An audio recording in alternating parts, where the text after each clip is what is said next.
नमस्कार, मैं अरुण कुमार पांडे। आप देख रहे हैं अरुण पांडे की बात।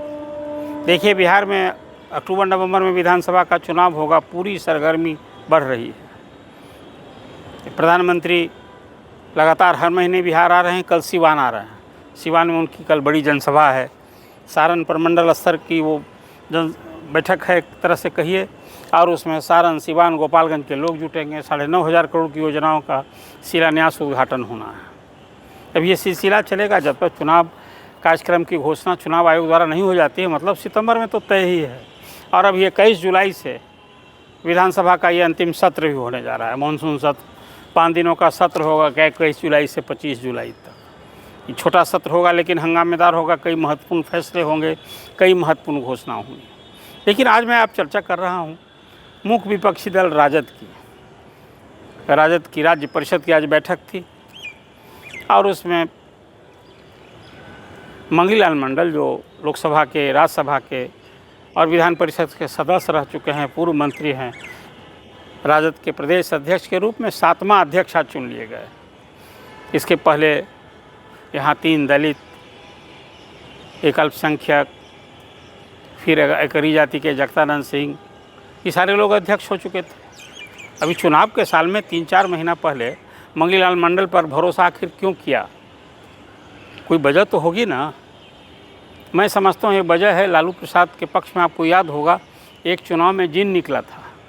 ये मैं बात कर रहा हूँ टीएन सेशन के ज़माने में। बड़ी कड़ाई की गई थी चुनाव आयोग में कि चुनाव में तो बड़ी धांधली बिहार में होती है, यहाँ चुनाव में हिंसा होती है, बूथ लूटे जाते हैं, बैलेट बॉक्स लूटे जाते हैं, बैलेट पेपर फाड़ दिए जाते हैं। इस तरह से लोगों को डरा धमका कर अब वोट लौट लिए जाते हैं।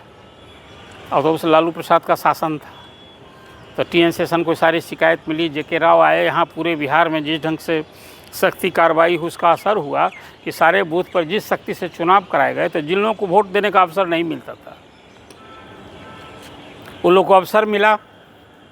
अब वोट दिए तो उसमें जो लोगों को उम्मीद बंधी थी, खासकर लालू विरोधी राजनीतिक ताकतों को, कि लालू प्रसाद को सत्ता से बाहर करना है तो चुनाव धांधली रोको, चुनाव को निष्पक्ष तरीके से कराने की भरसक कोई हिंसा में कि जो लोग डरे वोट नहीं देते उनको देने दिया। वोट दिया तो उसकी उल्टा पड़ा।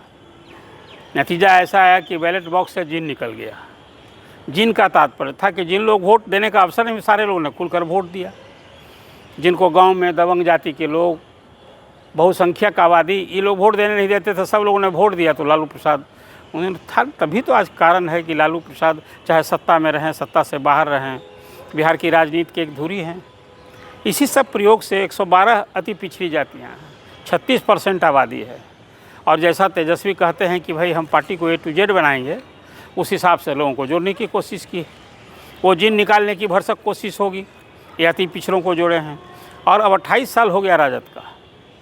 5 जुलाई को पार्टी का स्थापना दिवस है और उसी दिन राष्ट्रीय अध्यक्ष का भी चुनाव हो। लालू प्रसाद तो इसके आजीवन अध्यक्ष रहेंगे, संस्थापक भी हैं। आपको याद होगा 1997 में संघर्ष के बीच जनता दल से उन्होंने राजद बनाया था, और राजद पर सांसद विधायकों के समर्थन और अपने राजनीतिक प्रभाव के बूते वर्चस्व बना रहा।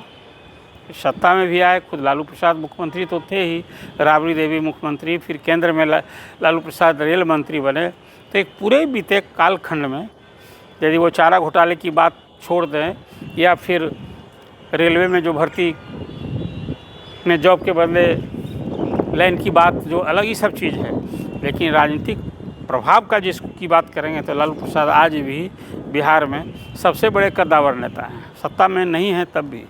तो ये आने वाले चुनाव में राजद को ये उम्मीद है कि हम A to Z पार्टी बनाएंगे, उसमें सभी धर्म, जाति, वर्ग को जोड़ेंगे। तो एक कहीं ना कहीं जो तेजस्वी को मुख्यमंत्री बनाने की परिकल्पना है, लालसा है, प्रयास है। आज लालू प्रसाद ने कहा भी कि भाई तेजस्वी को मुख्यमंत्री बनाने के लिए कार्यकर्ताओं को कहा कि आप लोग मिलजुल करके और सब लग जाइए अभी से। राबड़ी देवी ने भी अपना संबोधन किया, तेजस्वी यादव भी संबोधन किए, और प्रधानमंत्री नरेंद्र मोदी और नीतीश कुमार सभी निशाने पर थे। फिर जिन की भी बात हुई। मंगीलाल मंडल ने कहा कि इस बार भी जिन निकलेगा। वो जिन कौन है? वही जिन अति पिछड़ी जातियों, कमज़ोर, जिसको कि बाद के दिनों में नीतीश कुमार उस वोट पर डोला डाले। और फिर उन्होंने दलितों में भी दलित महादलित बनाया, और सबसे लॉन्गेस्ट पीरियड 9 बार CM बने वो। इस बार एनडीए भी नीतीश कुमार के ही नेतृत्व में चुनाव लड़ रहा है और फिर प्रधानमंत्री, अभी तो डबल इंजन की सरकार है। तो अब इस बार देख लीजिए क्या चुनाव में होता है। एक और जहाँ राजद की ओर से फिर से जीत निकालने की कोशिश, वहाँ एक नया प्लेयर अफजल स्वराज भी आ गया है। सभी 243 सीट लड़ने की बात है। उसी तरह से दिल्ली में अभी के चुनाव में मात खाई आप पार्टी, वो भी आ गई है। बसपा भी सभी 243 सीट पर अकेले लड़ने की बात की है। तो ये चुनाव बड़ा दिलचस्प होगा, बिहार विधानसभा का चुनाव। अब नतीजे क्या होंगे वो तो अलग विषय है, लेकिन राजद की ओर से जो फिर से जीत निकालने की उम्मीद है, जीत निकलने की उम्मीद है, वो कितनी उम्मीद पूरी होगी तो थोड़ा इंतज़ार करना ही होगा अभी। तो कुल मिला जुला कर चर्चा आपको कैसी लगी, आप अपना कमेंट कीजिए। कोई सवाल हो आपके जहन में तो निश्चित रूप से कीजिए, और अरुण पांडे की बात सब्सक्राइब कीजिए और शेयर कीजिए। धन्यवाद। अगर आपको ये खबर अच्छी लगी तो चैनल को सब्सक्राइब करना नहीं भूलें और बेल आइकन जरूर दबाएं।